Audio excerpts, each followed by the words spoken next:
Então, gente, agora eu vou dar o meu testemunho de perdão e superação. Vocês sabem que eu faço os meus vídeos da minha vida real. Não tem fantasia e não tem videozinho de enganação. Eu acho que, por um lado, Deus me deixou nesse mundo para que eu pudesse dar testemunho do que eu já vivi e do que eu já passei. Por isso, hoje, resolvi gravar esse vídeo.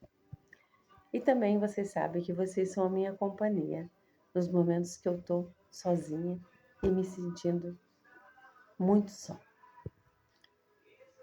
Eu falei para vocês no outro vídeo que a gente perde muito tempo, né? Querendo mudar alguém, querendo fazer com que esse alguém seja diferente, querendo fazer com que essa pessoa mude do jeito que a gente quer que ela seja. Mas a gente não consegue mudar ninguém. E a gente consegue perceber isso quando a gente chega num ponto que a gente acha que a gente não vai mais ter vida. Eu nunca falei para vocês claramente tudo que eu vivi ali do Covid. Falei algumas partes, mas hoje eu vou contar desde o início o que eu passei no Covid em 2021. O meu marido chegou em casa um dia, era bem no auge do Covid. Chegou em casa, pois ele é verdureiro, ele anda com ônibus para lá e para cá e atende muitas pessoas, de casa em casa.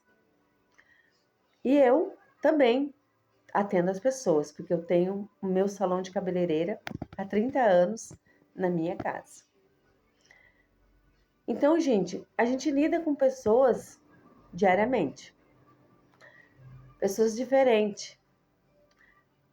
Então, foi um dia, meu marido chegou em casa um pouco com dor de cabeça, um pouco de febre, e ele disse para mim: olha, eu não sei, ele disse, mas eu acho que eu peguei Covid do Márcio, irmão dele.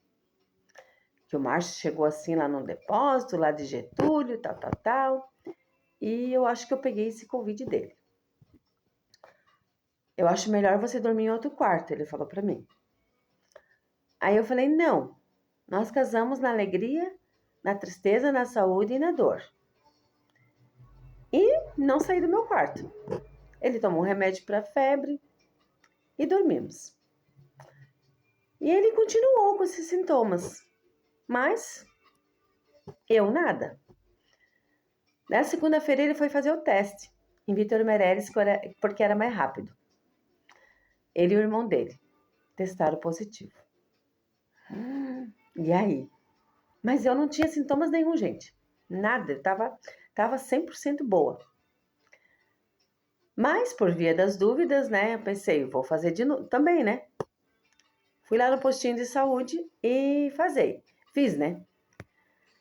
Fiz, mas demorou uns dias para vir o resultado. Eu fiz na terça e só na sexta-feira que eu comecei. Isso foi na terça que eu fui lá. Eu acho que na quarta-feira veio o resultado.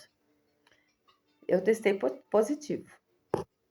Mas eu não tinha sintomas nenhum, gente. Não me deu febre, não deu dor de cabeça, não me deu, olfato não sumiu, o paladar também não. Então, assim, tá tudo certo. Mas, como deu positivo, tive que ficar em quarentena dentro de casa. E na quinta-feira tinha aula de dança. A minha paixão, vocês sabem. E aí, eu escutava as meninas aqui de casa, né, que era ali atrás da academia, as aulas de dança, não mais hoje, né, mas naquela época era, com a prof. Sirlene Weber. E eu aqui, olhando elas lá, né, e dançando aqui sozinha. Mas eu tava bem forte, né? Só que na sexta-feira, gente do céu, eu já acordei diferente. Meu marido já não estava mais no quarto. Quando eu fui levantar, me deu uma tontura. Uma fraqueza imensa que parecia que o meu peso, nossa, toneladas pesava. Mas eu pensei, de certo é cansaço só, né? E fui tentando me levantar, me escorando no guarda-roupa e fui andando pelo corredor da minha casa até cheguei na sala, respirei fundo e daí o meu marido perguntou, você tá bem? Eu disse, eu só tô um pouquinho, acho que fraco, acho que não dormi muito bem. E fui pro banheiro do meu salão. Mas quando eu sentei lá no banheiro, quando eu fui levantar, eu não conseguia mais. Nossa, foi muita força que eu fiz para poder levantar e sair do banheiro e chegar até na porta do salão, aqui que vem para a cozinha. Aí o meu marido já olhou para mim e disse, você não tá bem, vamos pro hospital. Eu falei, não, eu só tô cansada, eu não tenho nada. Eu vou deitar mais um pouquinho, eu disse para ele. E ele falou, não, vamos pro hospital. Pegou, me carregou até o carro e me levou pro hospital. Chegando lá na frente do postinho, tinha um monte de gente que eu recordo. E meu marido arrumou um cantinho para me sentar. Até então estava tudo certo. Estava fraca, respirando bem fraco. Mas aí, alguns minutos que eu estava sentada lá, eu ouvia as pessoas longe falando comigo. Olhava os vultos e estava meio estranho.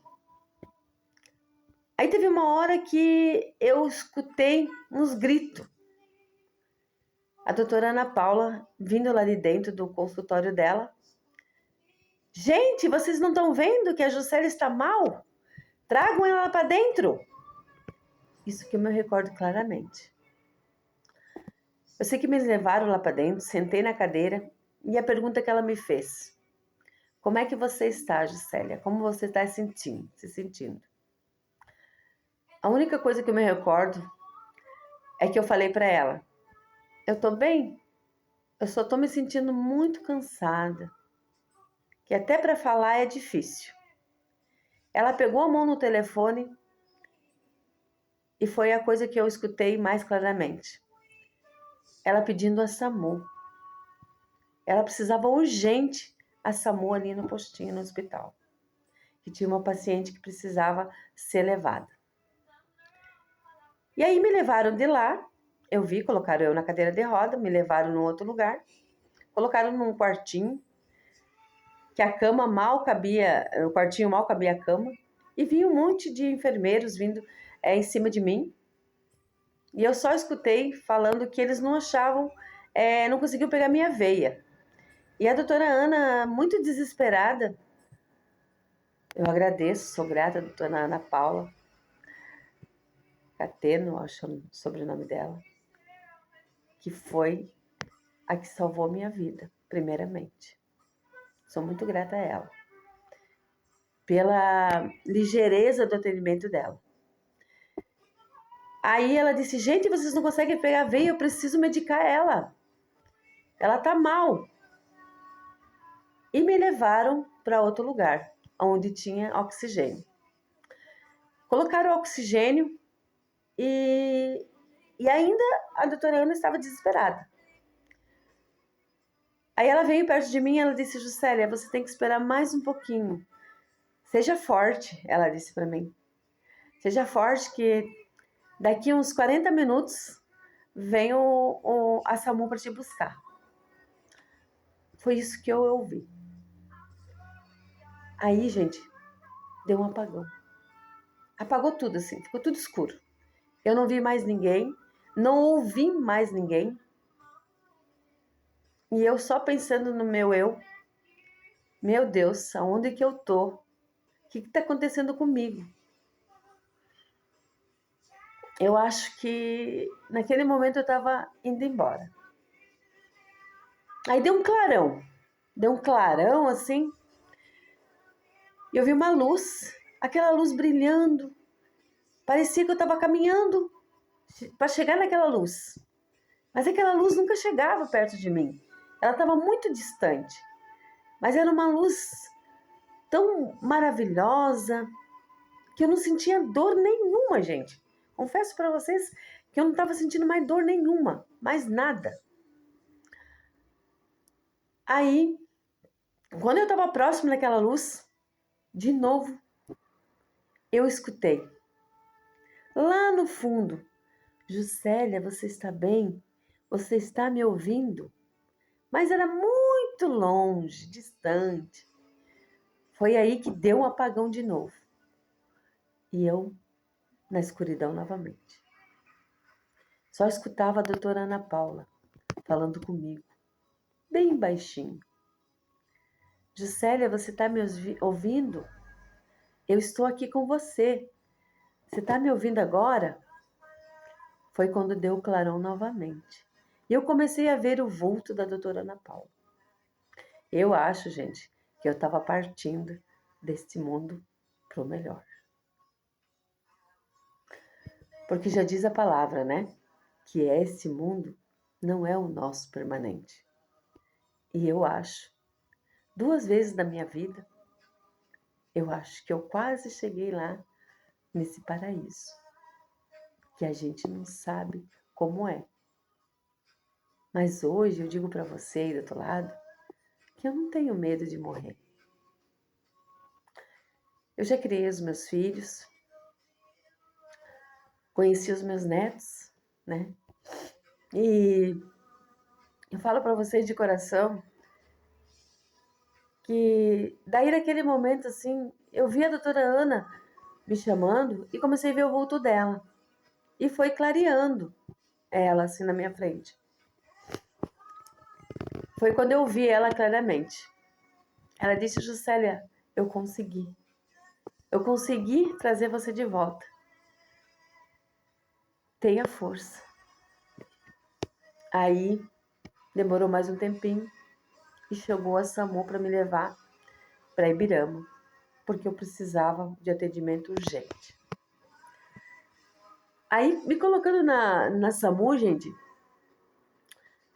essa visão eu tenho na minha mente antes de eu ir para Ibirama.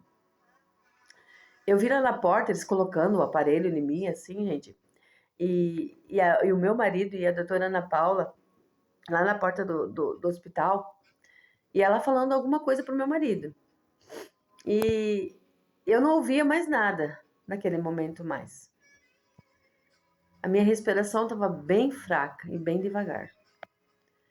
E me levaram. Cheguei lá em Ibirama, numa velocidade imensa, os atendimentos 100%, gente.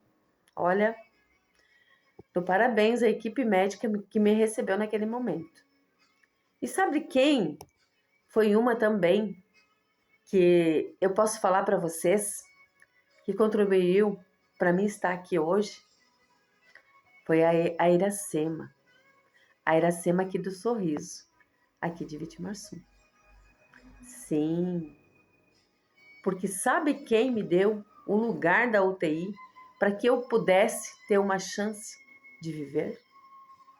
Foi ela.